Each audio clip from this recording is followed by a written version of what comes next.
Hi అండి, అందరికీ welcome back to my channel. ఈరోజు వీడియో ఏంటంటే ఫ్లిప్కార్ట్ నుంచి నేను కొన్ని ఫుడ్ ఐటమ్స్ అయితే ఆర్డర్ చేశాను. ఫస్ట్ వచ్చేసి డ్రై ఫ్రూట్స్ అండి. ఈ డ్రై ఫ్రూట్స్ని నేను ఆన్లైన్లోనే ఆర్డర్ చేశాను. ఇవి చాలా రీజనబుల్ ప్రైస్లోనే వచ్చాయి. క్వాలిటీ కూడా చాలా బాగుంది. క్వాలిటీ నెంబర్ 1 క్వాలిటీ వచ్చింది. చాలా బాగుంది. ఎవరైనా తీసుకోవాలనుకుంటే ఖచ్చితంగా తీసుకోవచ్చు. చాలా బాగున్నాయి. నెక్స్ట్ ఐటమ్ వచ్చేసి హనీ బాటిల్ ఆర్డర్ చేశాను 1 kg. ప్యాకింగ్ అయితే చాలా బాగా వచ్చింది. ఒరిజినల్ క్వాలిటీ హనీ వచ్చింది. ఇది డాబర్ హనీ నేను ఆర్డర్ చేసింది.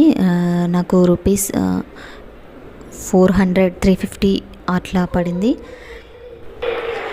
ఇది కూడా చాలా బాగుంది, తప్పకుండా తీసుకోవచ్చు. నెక్స్ట్ వచ్చేసి చాక్లెట్ బాక్స్ అయితే ఆర్డర్ చేశాను. ఇది కూడా చాలా బాగా వచ్చింది, చాలా బాగుంది. టేస్ట్ అయితే చాలా బాగుంది. ఇది అరౌండ్ 490 రూపీస్, 500 అట్లా ఉంది దీని కాస్ట్ వచ్చేసి.